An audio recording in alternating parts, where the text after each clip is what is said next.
Hi, this is Onna, and this is Check It at the Round Table, where we discuss movies, books, music, and stuff. Today, we are discussing how you can connect with us on social media and also how you can support us. We are reachable at this lovely podcast on various platforms. We also have several YouTube channels, The Hand Network, Check It Round Table, and also the Asian Drama Club. I will drop the links in the description so you can check those out. You can also reach us online at our website. That's onnacarr.com. That's ONNACARR.com. You can support us through either PayPal or Venmo. Our PayPal email address is roses, ROSES, out of the snow, OUTOFSNOW @gmail.com. And you can support us also on Venmo. The connection for that is at Onna Carr, and that's uppercase O and uppercase C, and it's ONNACARR. The last four to verify are 1143. Thank you so much for listening. Talk to you soon. Bye. Hi, this is Onna, and this is Check It at the Round Table, where we discuss movies, books, music, and stuff. Today we are discussing episode 3 of the Taiwanese BL drama series, My Tooth for Your Love. This episode is about Bai Ling, the main character, and it opens with him at his bar, chatting with some friends around a table and acquaintances, and he's drinking what appears to be maybe an alcoholic beverage, and he's getting ready to take some medicine. Well, at the same time, I'm not sure how you say this, Juan? I'm not sure. But anyway, Jin comes in and sees that he's getting ready to take medicine with what he thinks is alcohol, and he literally comes up and grabs his head and says, "Don't take your medicine with the alcohol." And Bai is a little taken aback by this, and everyone at the table is going, who is this guy that is stopping Bai from taking his medication? And Bai gets up and goes, he puts his hand over Jin's face like this, because he's trying to figure out where he's seen those eyes before. And I really do like how at this series, the main character, Bai, he has some serious anxiety issues and maybe even some mental health conditions relating to that, because he literally just tends to collapse apparently in several of the episode scenes that we haven't come to yet. But in this episode in particular, he has kind of a bit of a meltdown. But there is a delightful childishness about him, even though he is a full-grown adult. I totally get that. But there is a really sweet, childlike innocence about him. And he's sitting there, he really puts his hand like this over Jin's face and goes, "Oh, the doctor." And he says, this is my friend. And the doctor says, I'm his dent. And he says, "No, he's my boyfriend." And the people at the table are going, this is kind of weird. And the girl who's been trying to hit on Bai for apparently weeks and months is sitting there going, "Oh, he has a boyfriend. That means it probably won't work out for me." I'm going, "Honey, whether he had a boyfriend or not, it's probably not going to work out since you've been at this for months." And he doesn't seem to really care about that. I'm not trying where I'm going. I really don't get why people pursue people that are not interested in them. Well, there's a lot of people in the world. Why not be with someone who's interested in you and not having to pursue them? Anyway, so moving on. But Bai then takes Jin into the other room, and Jin is a little hacked off because Bai grabbed his hand, which is hurt from the earthquake situation. And so Bai's a little ticked off about this, and he says, "I came to see you because your sister is going to bug me," Jin is saying this, "if I don't see you again, and I don't want to have to deal with your sister. She's my university mate, and she's going to call me and say, why is my brother not gone to get his teeth fixed?" And Bai is like, "Well, and he says, you just deal with this with your sister. This is not between you and me. I have tried to have you come to my office. You don't seem to show up. You really need to get an impacted wisdom tooth looked at. Okay." And Bai then takes him into the other room, and he says, I'm okay. And he says, you're okay. You're taking alcohol with medication, and you've used up all the prescription medication I gave you. So you're now getting over-the-counter stuff, which isn't as productive. And Bai's like, I'm not taking it with alcohol. I was having sparkling water. And Jin's like, oh, okay. He's not quite as stupid as I thought he was. I mean, Jin doesn't say that, but we're all guessing the same thought there. And so at that point, Jin looks at him and goes, you know, you have basically a fear of coming to the dentist. And if you seem to approach every other part of your life with a very gregarious outlook, basically. But when it comes to this issue, your fear is keeping you from having a good quality of life because your entire cheek is sore because of this impacted wisdom tooth, which if you haven't had an impacted wisdom tooth, that might not make a lot of sense, but I had 4 of them, and it was not pleasant. I had to have them all removed, and that whole process was really not fun. I was not scared of dentists, but let's just say after I had half of it done, the dentist came to me and went, are you sure you don't want to be sedated? And I was like, no, because I read the paperwork. Sedation is brain damage and death. If I have the IV drip that you have, the other way, I just die without brain damage. Let's see, which way am I going to choose? I'm sorry, maybe people don't read the fine print, but that was really disturbing when you're 19 years old. And the guardian for a relative, I'm like, I'm not doing something that's going to leave me brain damaged. If I have to care for somebody, I don't want to die either way, but I certainly don't want to be brain damaged. So anyway, moving on. But so Bai is really scared, and Jin says, you know, maybe you need to work through this fear to get to a better place, because this is going to impede you in your life in general, basically. And then Jin leaves after Bai says he will come to the office, and Jin's assistant, who is also a dentist, like his lower associate, is sitting there going, Bai is your boyfriend? And he's sitting there going, I didn't know he had a boyfriend. I didn't even know he was dating anybody. And I certainly didn't think he was going to pick somebody like Bai. And so he's sitting there going, I'm confused, but I just ordered food. And Jin's like, we're leaving. And he's like, but we have food. We have nice food, steamed rice stuff that's really tasty. And also during that whole confabulation with Bai and Jin in the other room, Jin admitted that Bai made him a very nice rice dish. And Bai's like, you know, you really ticked me off that day, but I'm glad you can appreciate good food. And I really do like the complete honesty, because it's like, when you're watching this show, it is kind of a little hokey.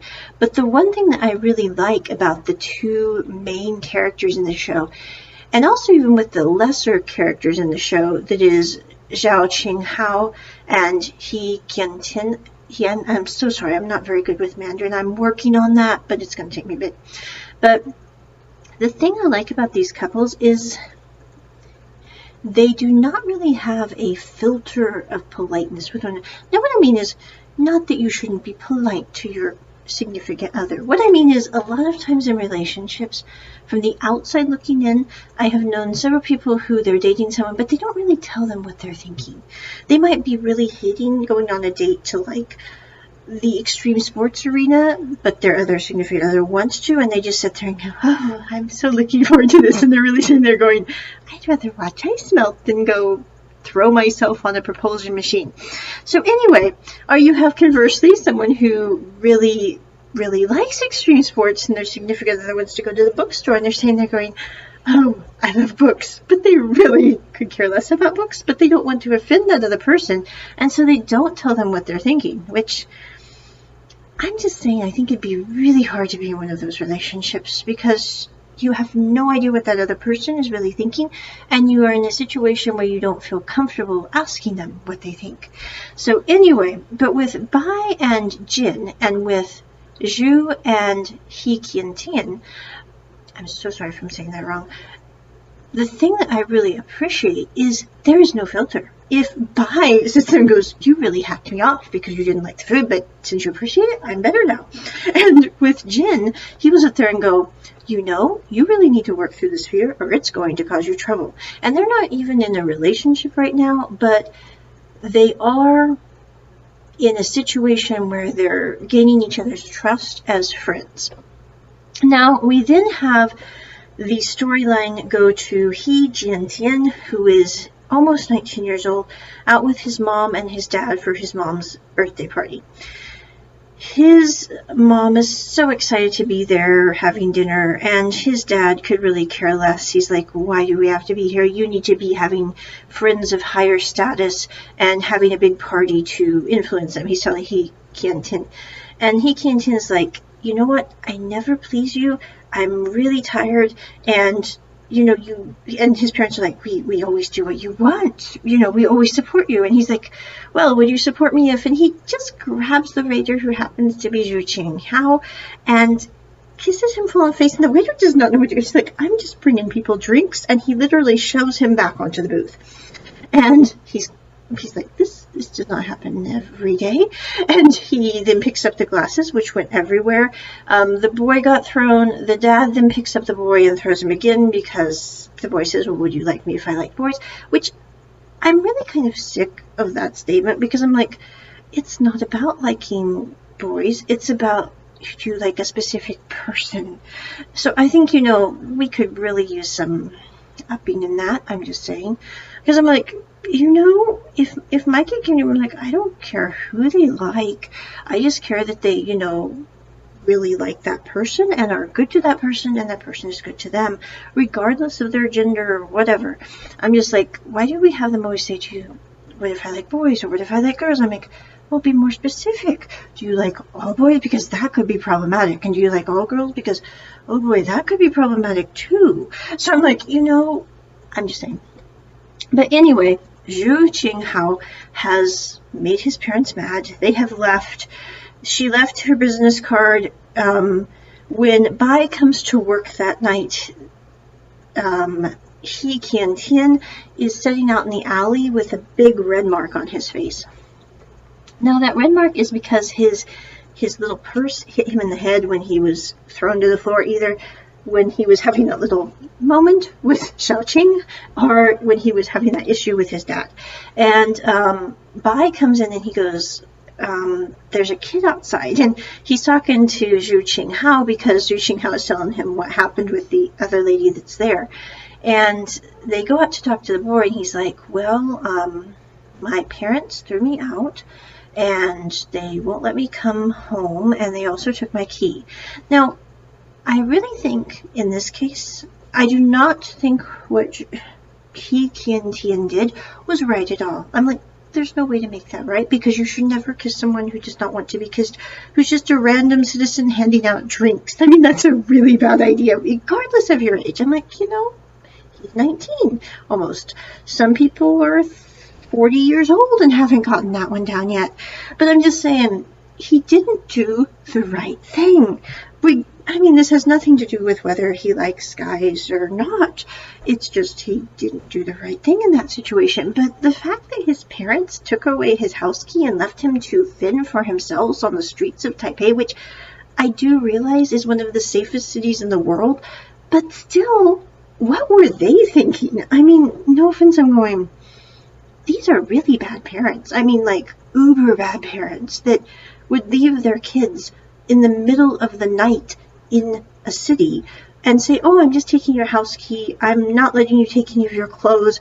Goodbye, because you have embarrassed me. I'm like, what the heck happened? No offense. That's the one part of this story that I just am sitting there going, I can really not think of many circumstances that would lead you to say your child cannot live in your home anymore. And if that ever did occur, you should have a place for them to go. Like, if they are doing drugs and you cannot have that around your other children. Okay, I get that. But you do not throw your children out for whatever reason into the night in the middle of the street. And I'm like, the kid really didn't do anything that terrible, just overly dramatic and ill-behaved. I'm like, this is not worth him getting fopped off, basically. So anyway, I'm sorry, but this really bothered me, because I'm like, you are such bad parents. With zeros on the end of badness. But anyway, So Zhu Qinghao and Bai talk about it. Bai very excitedly saying, you know, we should work on this. He needs a place to be. We need waiters. He needs to pay off what he made a mistake of. And he has apologized for kissing you full on the face when you didn't want to be kissed. And we could use the extra help. So he leaves Zhu Cheng in charge of Hu Qian and... it's He Qian Tian. So he leaves him in charge of the kid, and he takes Zhao checks Hu Qian Tian's ID card, not to be bad to him, but he's like, I want to make sure I've got this, so he stays in the bar and doesn't leave tonight and do something stupid on the streets. I mean, it's a good plan. He's not really showing the best of judgment right now. So anyway, that's how the story is right now. We then go to Bai, who has decided late at night to show up at Jin's dental office. Jin had been waiting for him, was just getting ready to close when he shows up. He lets him in. He does the exam. He decides that tooth isn't going to come out that night. He gives him some more painkillers, tells him to drink it with hot water, take it with hot water, and then they both leave together. But he sees that it's raining, and when he gets in his car, he's driving by this, it looks like kind of a bridge thing, and Bai is just circling in like a very agitated state, and he's got his hands over his ears, and he's just kind of incoherent. And so Jin pulls over, grabs an umbrella, and goes to him, and it literally takes him several minutes to get him into the car because he's just not thinking. And the only thing he's saying is, I can be by myself, I can be by myself. Well, the issue I think is Bai, I'm guessing, has what we would call PTSD from the States, and also severe anxiety, and he usually lives with his sister, who's there with him in the city, but she's in Hualien right now. So he's by himself, and so Jin gets him into the car. Also, during this moment, we have a song by Ray, which I will drop in the notes here, the discussion notes. If you haven't heard Ray, you should stop this podcast and go listen to Ray. He is an absolutely amazing pianist from Taiwan. I'm really hoping someday I can go see him in concert. I'm like, his music is just, he doesn't do bad music. I haven't really met anyone, I haven't met him, I'm just saying I haven't encountered anyone online with music quite like his, for just, he always has a winner. I'm like, it doesn't matter what he's doing, even rap. I'm like, you don't think many people could pull that off, but he does. So he's an amazing musician, composer, pianist from Taiwan. You definitely should check him out. I'll drop his YouTube link as well so you can see that. But he did the music for this scene, and they also made a music video. But Jin takes Bai home. He then leaves, but he's sitting there and he remembers the sister saying, my brother always acts basically stronger than he is, but he gets freaked out quite easily. So he turns his car around and he walks back in, and Bai is just sitting there beside the door, and he's like, why are you here? And he's going, well, I really need some dry clothes, and I haven't eaten, and there is no ginger tea at my house, and it is an hour commute. And I was late because you came late and I was staying up for you. So can you please let me come in? And Bai is sitting there for a bit. And he's like, oh, okay, I can let you come in. So he gets him the clothes. He gets him ginger tea. They're sitting there. And then they start talking about jokes. I'm not really sure what the jokes are. It doesn't make sense to me, but I'm sure it makes sense if you were from Taiwan. And then Jin gets ready to leave. And Bai gets up and he literally grabs Jin's shirt right before he leaves. And he says, would you like, it's late, would you like a midnight snack before you leave? And so Jin comes back into the house. But I really do like this episode. It is a little hokey in parts. Also, I will say, like, the folks of He Qian Tian, I'm like, what in the heck were they thinking? But anyway, I am really looking forward to seeing this progress. Episode 4 came out last week. Episode 5 will be this Friday on Vicky Rakaton. If you're in the States, it's going to be Friday morning around 8:30 to 9:30. They'll be releasing that. It depends. Sometimes they're not very prompt about that. And if you're in, like, Asia, it's going to be about 8:30, 9:30 p.m. that they're going to be releasing that on Friday. But I would definitely check out this series. I think it's going to be interesting to see as this develops, because it's different than the other series from Taiwan that I've seen, where like We Best Love, or I Do Be Loved in House, or About You, the recent one. The characters in this one, the thing that I find interesting about their interaction, and again, we haven't hit it yet, but there is a sort of fearlessness about them. They are not ashamed to be a couple. They are actively pursuing that person, which I think is kind of interesting, because like in I Do Be Loved in House, of course, there was pursuit. But I'm just saying there was a bit of hesitancy, like on the part of Shi Li, because he's sitting there going, isn't it selfish for me to want to be with Jin Yuzhen? Oh, here, that's a Jin too. I wonder if Jin's a popular name in Taiwan. I've never had a Taiwanese student named Jin. But anyway, that's a side note. But, you know, I think this one is interesting because both the couples, it's like they're brave about it. It's like there's a Korean song called Love Bravely from a vampire series. It's not a scary vampire series. It's kind of weird. Japan and Korea have non-scary vampires. Kind of strange. But anyway, haven't seen the series, but it's called Love Bravely. Now, the only exception might be with the character of Zhao Qing and He Qian-tian. I think they end up together, and Zhao Qing, who is played by Alex Chu, which is a very good musician as well. Fabulous. He did work for We Best Love. So I think the people that did We Best Love did this series is what I'm wondering, because they have Ray, they have Alex Chu. I'm trying to think if there's someone else from the We Best Love series. I don't think so. But anyway, it's not the same people like the singer-actor for I Do Be Loved in House and Plus and Minus. But with Zhao Qianhao, he is 12 years older than He Qian-tian.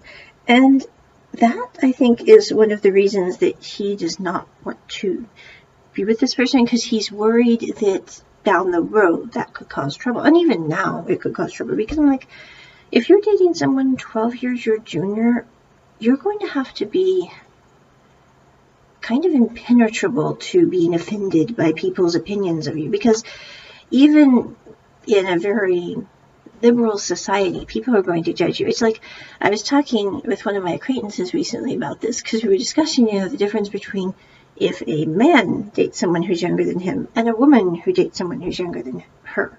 And I'm like, you know, society thinks both are kind of inappropriate, which doesn't make any sense to me, because I'm like, if people are adults, they should be able to date whoever they want, as long as both of them want to date. I'm like, it really doesn't matter. And actually, some of the happiest couples I've met in my life were, you know, older or younger than their partner. Now, I don't think that they dated their partner because they were younger, which is an issue or component for several people, possibly, for why they want to date someone younger. But I think sometimes people just find someone who they share interests with, they share similarities with. I remember the most interesting story I ever heard was one of my good friends when I was in high school. I met her when she was in her 80s, and she died when she was in her early 90s. One of the most amazing, awesome, quixotic people I ever knew. And I mean quixotic in a good way, not in a crazy negative way. I mean, she was just always curious about things. She actually spent her life doing fiber arts and designing museum displays. That was her job, actually. But I remember she once told me, she said, you know, I met my husband when I was in my 30s, and he was in his early 20s. And he was sitting there, and he was like, well, I walked into the museum, and I saw her standing there in the display doing her display-ish things. And he said, I liked her way better than the stuffed creatures that were around her. And I said, yep, I'm going to date her. And I was like, you know, for them, it worked. And I don't think Iris dated her husband because he was younger than her. I think she dated him because they were both really cool people. I mean, they both stayed curious. Her husband got his pilot license later in life and was doing barrel rolls in the sky I remember one day I walked in, she'd opened a business in her 80s. And I said, well, what are you doing? Where's Rick? He was usually there, always. And she said, well, Rick had to go to Texas because he had to pick up a new plane because the one he has currently is getting oil on him when he does the barrel rolls. And I feel safer with him up in the air because he always hurts himself when he's down on the ground trying to fix something in the garage. And I'm like, they are a great couple. They were married for over 50 years. And I remember thinking, that's one case where I don't think the age gap did anything negative for that couple. So, I think really age is just a number.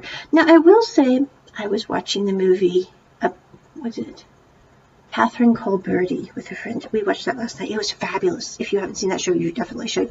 But in that movie, Birdie was marrying a bearded guy who looked like he's 70, and Birdie is literally 15, 14 at the time. And I'm like, that's one case where I think age definitely matters because he was just a carnal creep. I mean, no offense, but I'm like, he really was. So I think, it really does depend on the reasons why you are dating someone, regardless of their age. I'm just saying, but I'm like, that was just, by the end of it, I was like, oh goodness, this should not be happening. And I certainly hope she doesn't marry that creep. But she didn't. She did not marry that creep. Her father had a duel. He won. And she didn't have to marry the creep. I'm like, everything worked out well. Hopefully she didn't end up having to marry another creep, but we don't know. So anyway, I would give this episode an absolute, probably a 9 out of 10. It does have a little hokiness. Sometimes the Taiwanese dramas do. But the thing that I think makes Taiwanese dramas stand out from other dramas is the characters are usually so very endearing and likable. I mean, the only exception is I will say some of the history series are not my thing. There's a couple that have rather despicable characters in them. I'm just saying. History 4 and History 1, I think. I don't remember what it's called. Something like Obsession. That just had some really nasty, selfish characters in them. But anyway, this one, I'm like, the characters are very endearing. It's going to be interesting to see how it progresses. I'm looking forward to the sister having a more prominent role in the series too as it progresses. But I would definitely check it out. It's available on Viki Rukaton. Many different subtitles are available. Check it at the round table. Bye!